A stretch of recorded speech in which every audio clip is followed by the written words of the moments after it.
Direction la Côte d'Ivoire, le président de GPS, Guillaume Kibafori Soro, en danger de mort, les graves propos d'un proche. Alors pour plus de détails sur ce sujet, après le générique. Avant de commencer, abonnez-vous à la chaîne et activez la cloche de notification car cela va vous permettre de ne plus manquer les prochaines vidéos. Let's go!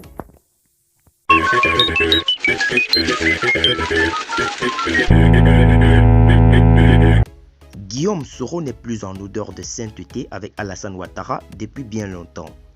L'ancien chef de l'Assemblée nationale ivoirienne, qui se voyait un destin présidentiel, vit en exil depuis l'Hexagone après un retour manqué à Abidjan le 23 décembre 2019. Le député de Ferké, sous le coup d'un mandat d'arrêt international, a été condamné à 20 ans de prison pour recel de biens publics détournés et de blanchissement de capitaux.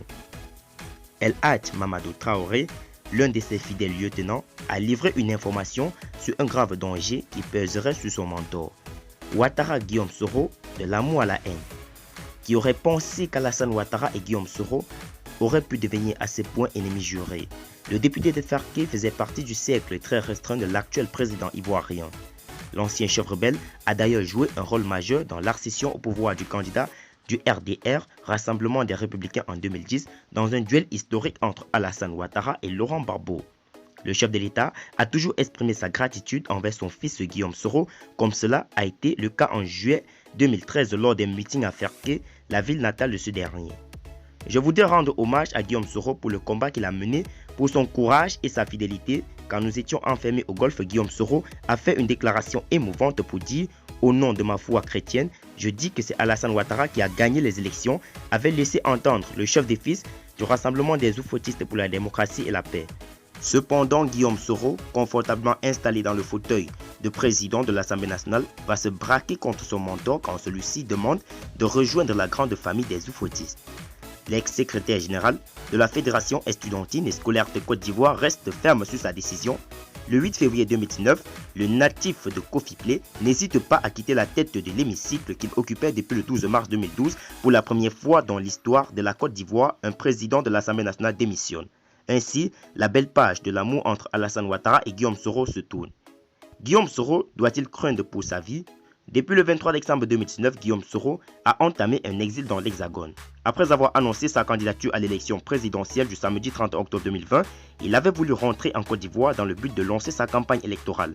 Mais le fondateur du mouvement politique Génération et Peuple Solidaire n'a pas foulé le sol ivoirien. Tout est allé si vite, certains de ses proches ont été mis aux arrêts et un mandat d'arrêt international a été lancé contre lui par les autorités ivoiriennes.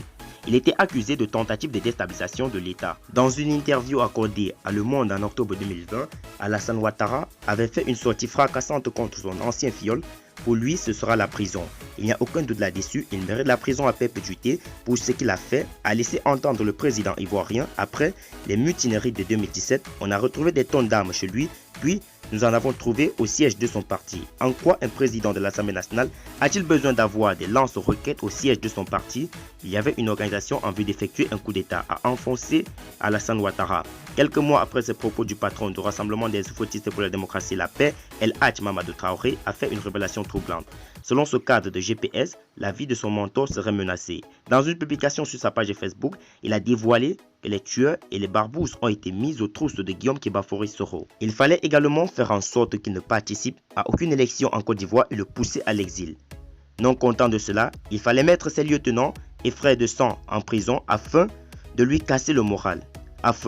Il fallait mettre à ses trousses des tueurs, des barbouzes pour qu'ils mettent définitivement fin à sa vie. Car Guillaume Soro, vivant et en liberté, est un danger permanent pour le gourou du restaurant, a déclaré El Hadj Mamadou Traoré.